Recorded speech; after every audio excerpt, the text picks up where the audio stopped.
Please join us this week as Pastor Steve Brower preaches a message entitled Consecrated to the Lord from Numbers chapter 6. Take your Bibles, turn to Numbers chapter 6.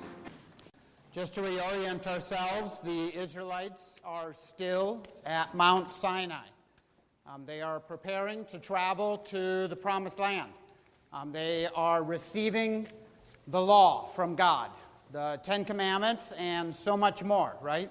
And the laws are there that are set in place in order to allow God to go with them so that He does not utterly destroy them with His holiness. And at this point in the narrative, they're kind of learning how to travel in the camp with a holy God, which might seem trivial unless you have to travel in the camp with a holy God. And then it becomes life and death, right?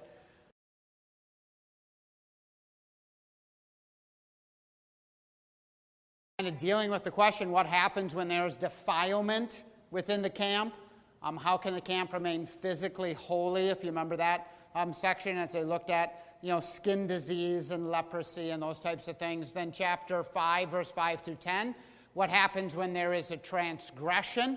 How can the camp remain relationally holy? And so that is dealing with that section. And then verse 11 through 23, what happens when we are unsure? And so there we had this question of, was there sin involved here or not? How can the camp remain unquestionably holy? And Wayne, you're going to have to hit it forward for the next one. Then what happens when someone wants to be more particularly holy? How can the camp be intentionally holy? That's this section, the Nazirite vow. When someone desires to step forward with their life in a serious commitment to the Lord, how can that happen? And then next week we'll consider the last part of chapter 6, verse 22 through 27, that deals with the blessing of Aaron, the Aaronic blessing. What happens when God dwells with His people? The idea there would be, how can the camp be missionally holy? And so as we consider each of these sections, I'm just going to put this battery back in and see if it fixes it. It doesn't exactly. So Wayne, if you can advance it. When we work our way through this passage, we're asking the number of different questions. And so the first is going to be, what is a Nazirite? Maybe you've heard of a Nazirite. You don't know a lot about a Nazirite. Maybe we're reading, Pastor Bernie's reading this section of Scripture, and you're going like, yeah, I don't fully understand what a Nazirite is. I will not answer all of your questions, but we will chip away at some of that knowledge, right? So we can wrap our mind around what a Nazirite is. It was possible for someone to be particularly and intentionally consecrated to God. When we think about this concept of a Nazirite vow, vows were common in the ancient Near East. The Israelites vowed to the Lord to perform certain actions, such as sacrifice, or if and when a prayer was answered. And we might look at this in our modern sensibilities, and we might say, well, isn't that some form of bartering with God? Where it's like, Lord, if you do this, then I promise this. As if somehow we could come and do something to win God's favor, or if we have a big enough vow, then maybe God will respond that way. And of course, it sounds that way. It certainly could be that way, but everything is really determined by the posture of someone's heart. So if they were coming and approaching the Lord, and they were attempting to make a promise to Him as if God needed anything, in order to get God to respond in a certain way, they would be approaching vows improperly. But the way they were supposed to approach it is really as an emphasis upon the seriousness of their request and as an expression of gratitude and thankfulness if God granted that prayer. The idea would be an exclamation point, that kind of idea. It was not a transaction. It was rather a way to express the seriousness that the person is attaching to the request. So think of Hannah. Hannah comes before the Lord. She desires so desperately to have a child, and she makes a vow that if God gives her a child, she'll commit that child to the Lord. In a very real sense, Samuel was a Nazirite. That was a Nazirite vow. It was a Nazirite vow taken for somebody else, right? Which was a bit unusual. But Hannah comes before the Lord, and she seeks the Lord, and she asks him to give her a son, and then if he does, she will commit Samuel to the Lord. It wasn't transactional, and we know that simply because of her heart. Could she have had the wrong heart? Of course. But that wasn't the point. The point wasn't to create that scenario. And so the Nazirite vow was when the person that vows something to the Lord, they are intentionally consecrating their life to God, and for a particular period of time. Now, maybe when you think of a Nazirite, you think of somebody with long hair, because the Nazirite person has long hair, right? And so if you're thinking of somebody like this, then we're not thinking quite right? The hippies from the 1960s were not Nazirites. And the fact that they had long hair did not make them Nazirites. Now, maybe you'd say, well, of course not the hippies, but maybe it was more in the realm of like a monk, that maybe that's the parallel. And I would say it really isn't a good parallel either. It's closer, but the Nazirite was not a hippie because there was not a particular commitment to God from that. That wasn't the point of it.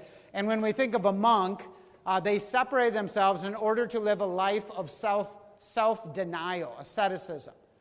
But that really isn't the point of the Nazirite either.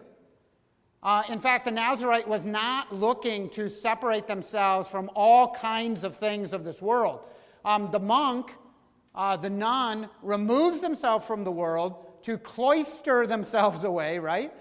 In order to stay away from the world. That isn't the point of the Nazirite at all. And so it's entirely, that was not the purposes. We shouldn't really think of either of those. The Nazirite vow was a temporary separation from normal life in order to be devoted to God in a special way. But it was temporary. In fact, in Numbers chapter 6, verse 4, we're going to read that passage again in just a moment, but it says, all the days of his vow. In other words, there was a time limit to it, where you would say, I would take the vow, and then the vow is over. And so the Nazirite is a little bit different from each of those. Further, the Nazirites were just average, ordinary men or women. These would be your average church member who consecrated themselves totally to the service of God, usually for this specific period of time, although rarely it did happen for life. That name, Nazirite, is a passive formation from the verb that means to separate. And so the whole concept of the Nazirite is somebody who has separated themselves to God. Now, the Bible does tell of a few lifelong Nazirites. I'd already mentioned Samuel. Another one that's probably already fresh in your mind is Samson. One of those was a better Nazirite than the other, right? But both of them were lifelong Nazirites. We see in Amos that this was a fairly common practice. And in fact, Paul was engaging in a vow that was probably very similar to this in Acts chapter 18, verse 18. It says, after this, Paul stayed many days longer and then took leave of the brothers, set sail for Assyria, and with him Priscilla and Aquila. And at Cenchreae, he had cut his hair, for he was under a vow. And so likely, this is the vow that Paul had taken. That Paul had taken a Nazirite vow. He had done it for a certain length of time. And that ultimately at the end of his vow, he went before the priest and he cut his hair and he offered his hair as a sacrifice, exactly like we see described in Numbers chapter 6. We see this happening again in Acts chapter 21, verse 23 through 24. It says, do therefore what we tell you. We have 4 men who are under a vow. And you say, what vow? And the answer would be a Nazirite vow. Take those men and purify yourselves along with them and pay their expenses so that they may shave their heads. You say, what expenses would they need to pay? Well, actually, it was quite expensive to take this Nazirite vow, because you had to offer certain sacrifices, and those sacrifices were costly. And so at the end of your vow, you had to collect these sacrifices and you had to offer them to the Lord in order for the Nazirite vow to be accomplished. And so this is a common practice. This was not for everybody, but it certainly was happening. This is what it is to be a Nazirite. Now we might say, why would someone desire to become a Nazirite? Why would they want to do that? And we can take this right from the passage. Numbers chapter 6, verse 1 and 2. It says, the Lord spoke to Moses, saying, Speak to the people of Israel and say to them, when either a man or a woman makes a special vow, the vow of a Nazirite, to separate himself to the Lord. You say, well, that doesn't tell us why. True. Because we aren't told why. We're simply told that this was possible. And you say, well, then we can put all kinds of different motives in there. And I would say, yeah, we can put all kinds of different motives in there. But ultimately, we should probably put in the motives that if somebody is serious and committed to the Lord, that are pure and driven by desire to please him. So the reasons are left up to the individual. But just like Jesus told the Pharisees, that ultimately it's not just the obedience of the law, it's also having the right heart towards the law. That's crucial. So when he told the Pharisees that unless your righteousness exceeds this righteousness, right? So the heart motive is crucial, but the law itself doesn't speak to the motive. It simply says, here's what it is. Here's how you fulfill it. What did the Nazirite provide for Israel? It provided a couple of things. First of all, opportunity. It provided an opportunity for someone's heart motive to come out. In the purest sense, it provided opportunity for someone to express their love and commitment to God in a particular manner. It was really a part of a life of faith. We cannot merely say that we believe, because genuine belief always shows itself in our life. And the point is not that taking a Nazirite vow would produce faith. Rather, a Nazirite vow demonstrated where somebody's faith was, right? That's the idea. People ought not take the Nazirite vow in Israel because they want to show faith in a sense of, I want to show other people that I have faith. They shouldn't do it to grow in their faith particularly. It should be a response to what God has done. It was really an opportunity for them to demonstrate their love and commitment to God. So this was one thing that the Nazirite vow provided for Israel. Another is that it provided an object lesson. If you think about what this might have looked like, to be in Israel and to see in a very visible way, here is somebody who is committing their life to God. Let me give you another example. What do these physical objects do for us? What do they tell us? What do they tell us? What's that? Marriage. They tell us that there is something to do with marriage here, right? If somebody is wearing their wedding ring on their finger, it tells us that person is married. And so these object lessons are there to point us to particular truths. And we can think of all kinds of things like this, right? Maybe you have a photo up in your house or maybe even just on your phone of somebody who has passed away or somebody who has moved away or somebody who is near and dear to you. And that physical object is a reminder of that. And we use all kinds of things to remind ourselves of these different things. These are object lessons that are there, tangible ways to remind us of truth. And you can imagine how this would have done the same thing. Every time a person in Israel saw a Nazirite, it would remind them that they too should be consecrated to the Lord as well. Exodus chapter 19, verse 5 through 6. This is something that God had made clear to the Israelites. This is obviously before Mount Sinai. And this is something that God had made clear to them as they're coming out of the land of Egypt. He says, now therefore, if you will indeed obey my voice and keep my covenant, you shall be my treasured possession among all the people. For all the earth is mine, and you shall be to me a kingdom of priests and a holy nation. Now think about that. With all of the Levitical laws, could everybody be a kingdom of priests? And the answer is, of course not. They couldn't be. But everybody could be a Nazirite if they wanted to be.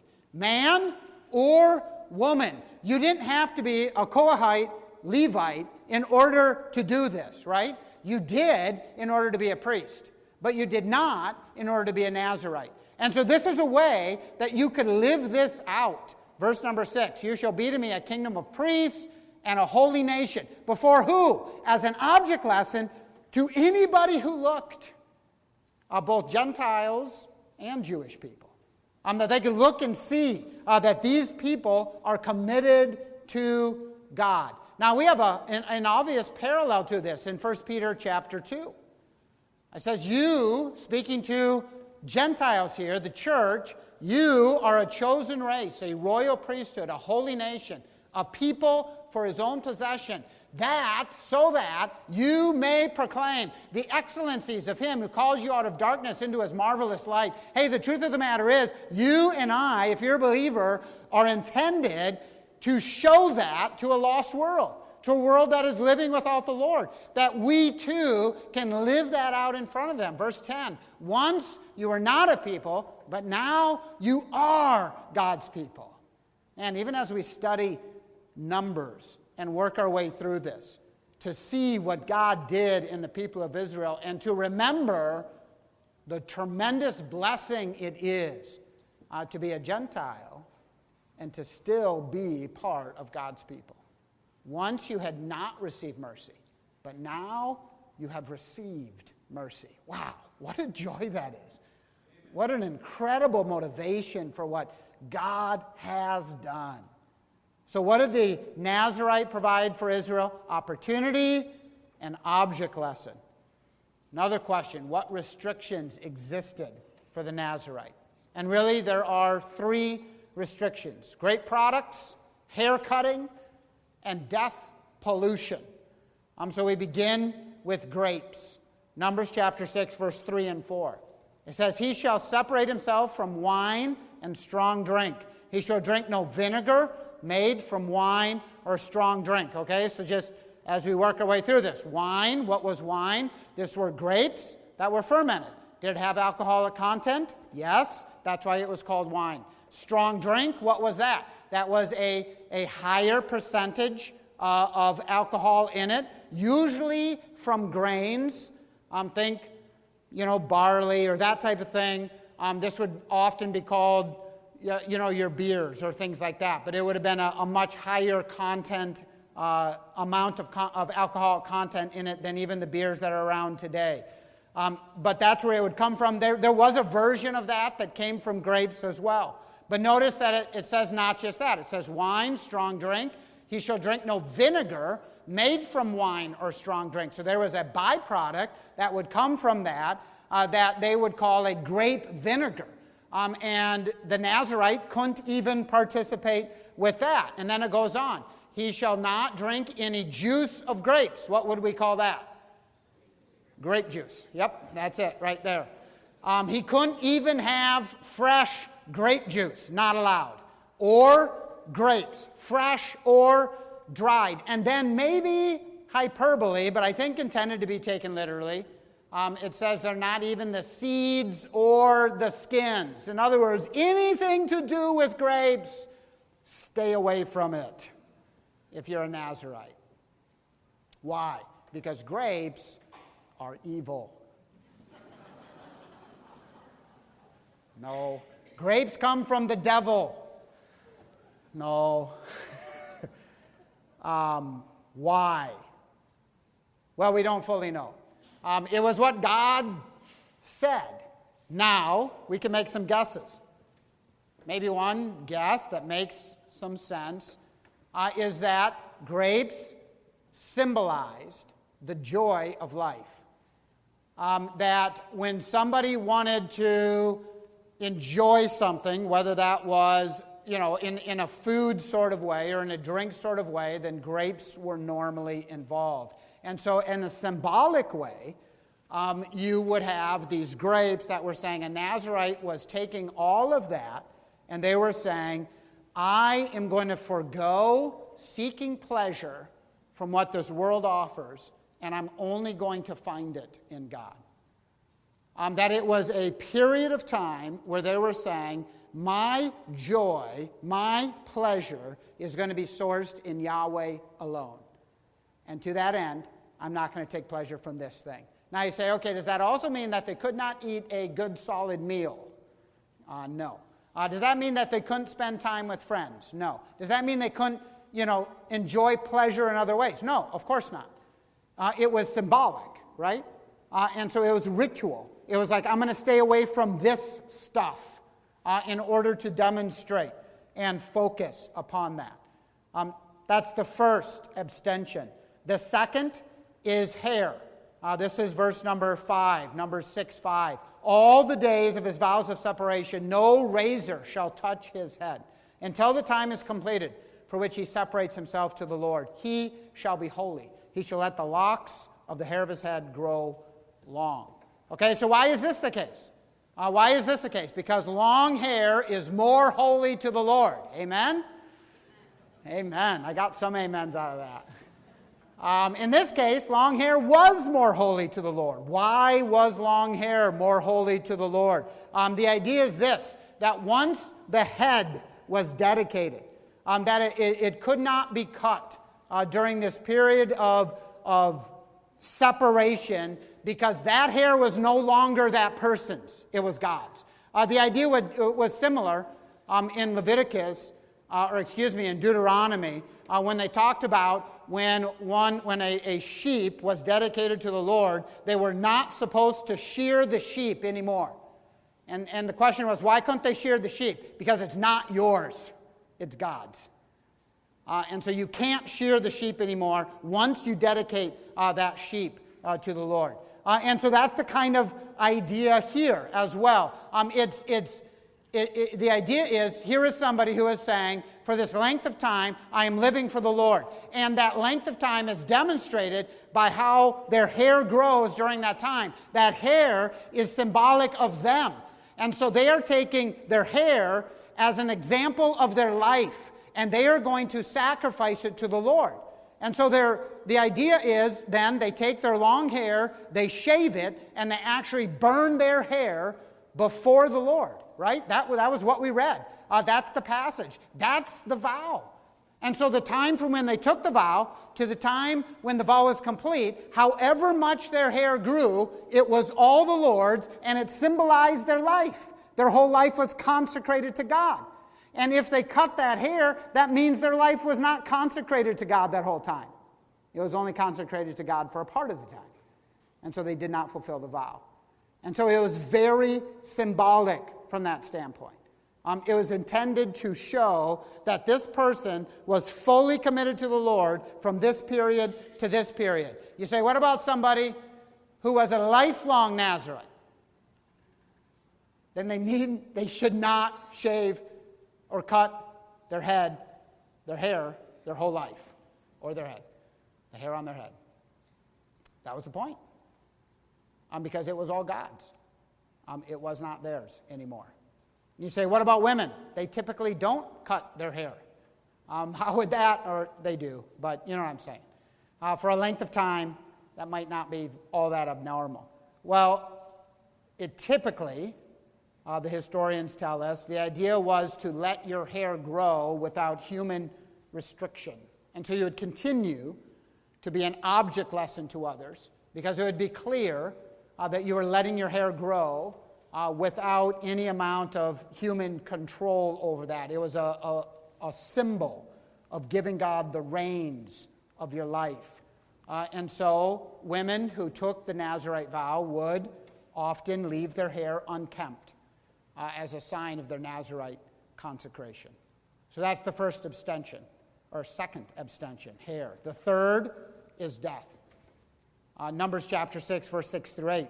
Says, all the days that he separates himself to the Lord, He shall not go near a dead body, not even for his father or his mother, for brother or sister. If they die, shall he make himself unclean, because his separation to God is on his head. All the days of his separation, he is holy to the Lord. So as with the distancing from the joys of life that we see through the prohibition of grapes, the distancing from the dead reflects a distancing from the other side of life, the joys of life and the deep sorrows of life. And again, you think about what they are about to enter into. This generation is going to go up to Kadesh Barnea. They're going to reject God's promise to go into the land, and then their bodies are going to be strewn throughout the wilderness. And living out this admonition is not going to be easy.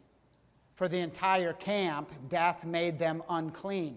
That didn't mean that they could not interact with a corpse.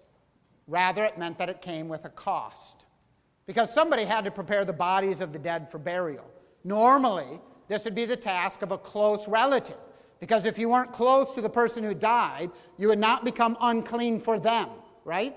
But if that was your relative, then you would. Why? Because you loved them, and you needed to prepare that body. But a Nazirite would say, I'm going to not do that for this length of time. And they would demonstrate a level of commitment to the Lord to step away from that. Now, you could imagine if everybody became a Nazirite, that would be problematic, because there would be nobody to deal with anybody who died. But that wasn't really what happened, right? It wasn't even close to that. These vows were not random commitments. They were serious undertakings. This wasn't like, I'm going to do this and really demonstrate something to the Lord.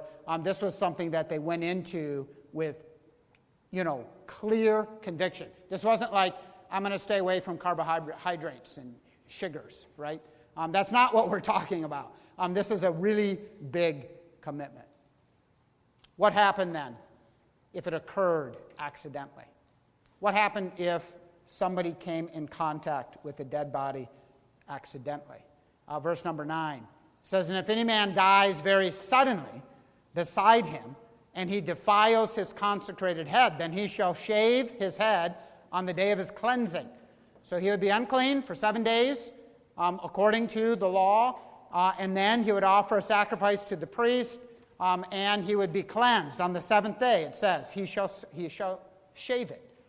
On the 8th day, he shall bring 2 turtle doves or 2 paid pigeons to the priest, inexpensive, to the entrance of the tent of meeting. And the priest shall offer one for a sin offering and the other for a burnt offering, and make atonement for him, because he sinned by reason of the dead body.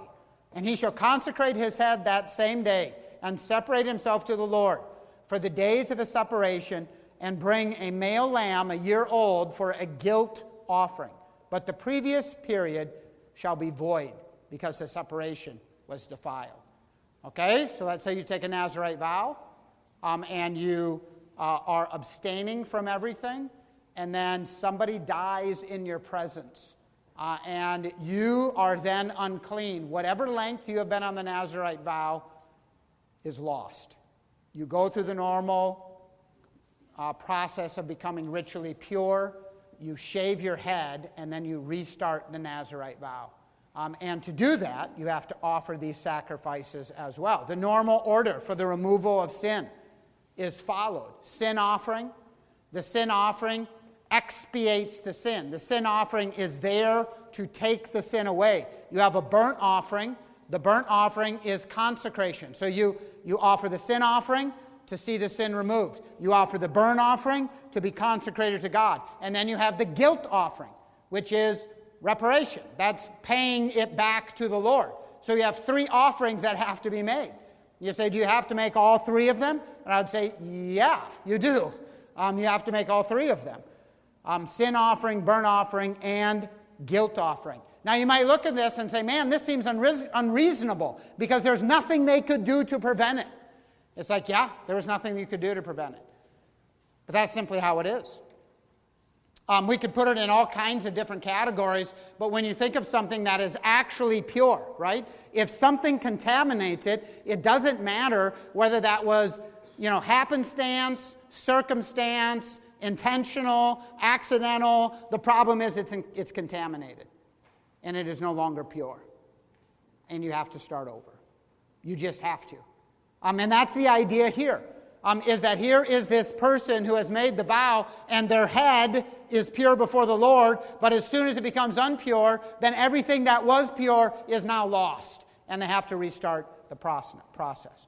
The Mishnah, I don't know if you know that term, but ancient Jewish writing, the Mishnah relates how Queen Helena completed 7 years of a Nazirite vow, and then she was defiled, and she had to start it over. Twice. 21 years she labored to finish a 7-year Nazirite vow. Now, some question whether or not that really happened, but it's there in the Mishnah. Did that happen? Did it not? But the point is, that was how Numbers lays it out. What happened if it occurred accidentally leads into how is the Nazirite vow concluded.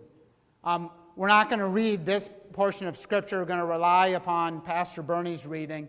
But if you look at verse 13 and verse 21, you see the bookends to this. Verse 13, it says, "This is the law for the Nazirite." Verse 21, it says, "This is the law of the Nazirite." And the idea there is, this is the Torah. And then it says it again. This is the Torah. And it frames the section. It demonstrates that all that has come before was preparation for this rite of worship. And then it finishes out the rite of worship by saying it again. And while every day of consecration was, in a sense, sacrificial, involving self-denial, those days had not yet been offered up to God yet. It had to be offered. And so the hair, signifying the whole period of separation, is placed on the fire. It's placed before the Lord. And then that period is finally given to God in this supreme act of sacrifice. And I just want to emphasize this. This is as close to self-sacrifice as the Bible ever comes in the Old Testament. If you want to give your life in a sacrificial manner to God, this is as close as it comes. This is the Nazirite vow, where it's like, I'm going to give everything to God. That's the idea. The Bible does not believe in human sacrifice. Rather, it believes in this, a sacrificed life. And what happens? Once you give everything to God, then you return to normal life. And so that's why he says, verse 21, this is the law of the Nazirite. And then, right before that, right before it says this is the law, it says, and after that, the Nazirite may drink wine. It's the signal of the return to normal life. They're allowed to portray that return to common life. So what can we learn from all this? Simply taking a vow of holiness does not transform a person internally. And we know that. Think of Samson. Samson was given to the Lord from birth. Yet a less dedicated Nazirite than Samson would probably be hard to find. Samson was not a good example of a Nazirite. The first episode recorded in Samson's adult life relates to his desire to marry a Philistine woman. And far from keeping himself separate from the uncircumcised enemies of the Lord, he wanted to, climb into bed with one of them. And on his way to marry her, he turned aside to see what? What did he see? The dead lion. And the bees had made a nest in it, and he makes himself ritually unclean by dipping his hand into that corpse. As a Nazirite, he should have stayed well clear of all corpses. To get from where the Israelites stayed in the hills to where the Philistines stayed in the cities, you had to travel through all of their vineyards. Vineyards full of what? Grape products. This man paid no attention to the restrictions of the Nazirite vow, except potentially his hair.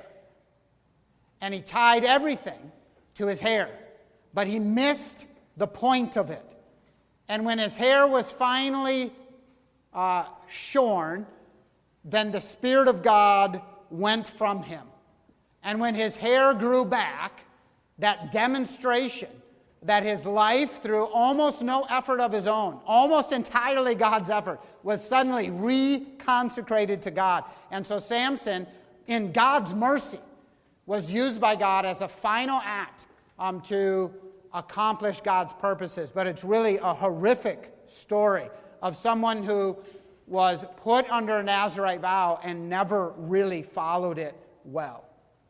So when we think of what this means, we have to recognize that in order for someone's life to truly be transformed, it must be internal. Samson's story is told in the book of Judges. The book of Judges that has started out with people following God fairly well and then get worse and worse and worse and worse and worse. And Samson is one of the worst. And he was one of the leaders. And as a demonstration of this downward spiral that the Israelites were involved in, they were becoming like the nations around them. And so we hold Samson up as a Sunday school hero because of his great strength, but the actual point of Scripture is he is not one of that. Now, am I just as sinful as Samson? Yes. That is to say, both of us are entirely sinful. And we stand in need of God's grace.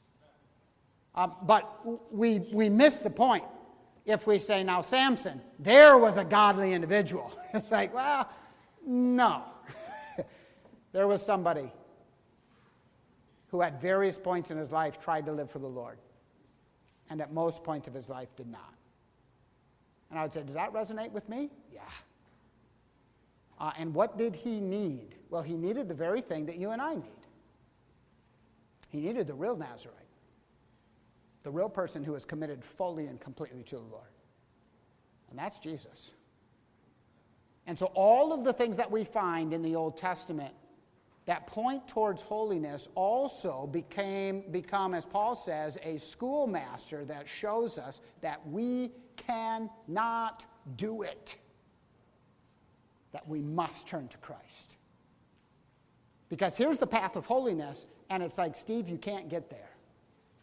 Not without Christ. And this would have been made so clear to the Israelites as they watched people attempt to be holy and utterly fail. And then here you have Jesus coming along and dealing with the religious leaders of the day who are supposed to be the holy ones, but yet, as he says, you're like whitewashed tombs. Inside is rottenness. Outside looks good.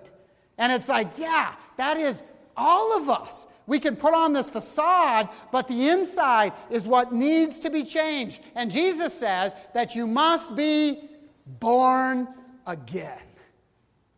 Because God has to change that. And Jesus himself is the only one who stands as a perfect example of that Nazirite. In fact, he is the person who is able to do things like take water and turn it into wine, which would, of course, not be a good thing for a Nazirite to do. He is the person who is able to, and I did have this checked on me, and I went back to make sure, but he is the person who is able to take the hand of a dead girl, right, who is dead, grab her hand, and raise her to life. And as a Nazirite, he should not do that. But he did. He did. He could touch the dead. Why? Because he was not just living, he was the source of life. He was the one who was holy from the inside out, not from the outside in, which is too often how we view it. That we look at holiness as something that we do, not something that we are. And you say, well, how do I become holy? And the answer is, I have to have Jesus change me. I have to be remade into his image. And the Nazirite vow is truly, it is all about that. Because even as we look at it and say, we don't see a lot of language about that, I would say it screams it. Because it tells us that without something changing us, we cannot live up to these standards. So how should we respond to the Nazirite vow? What should our response be?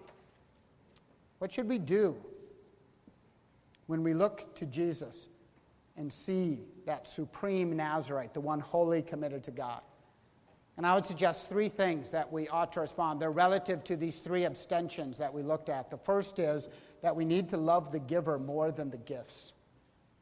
You know, the problem is not the gifts.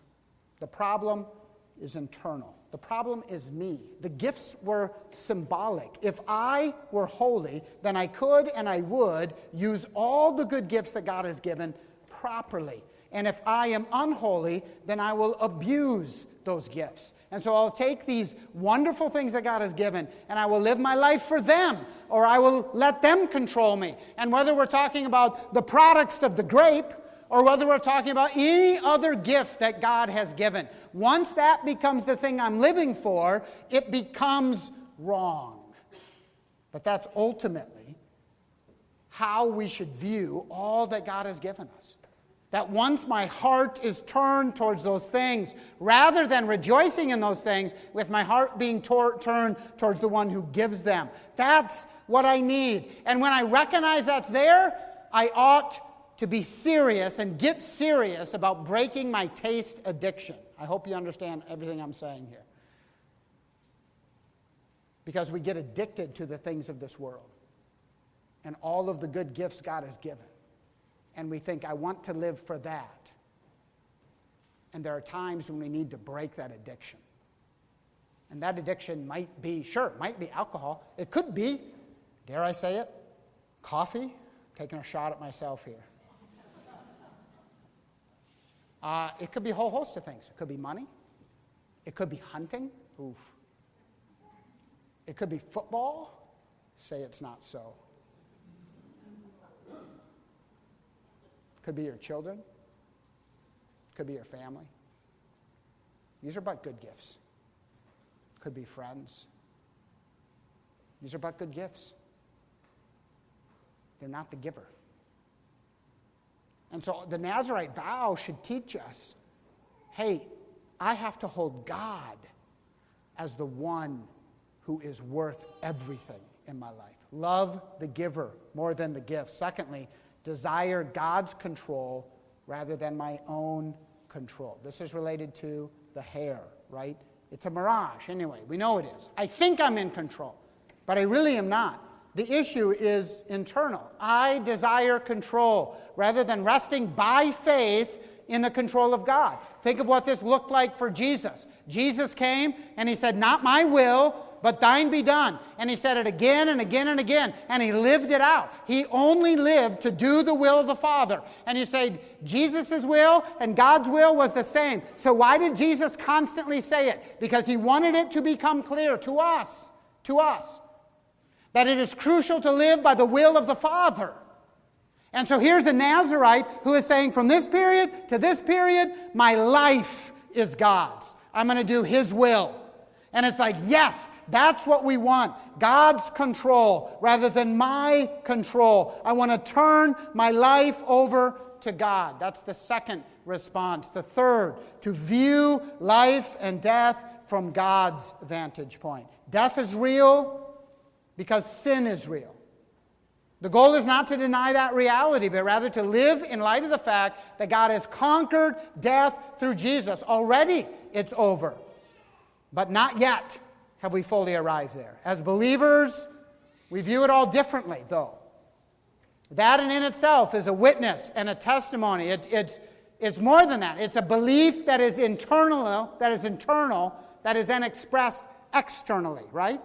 Because we approach life and death differently.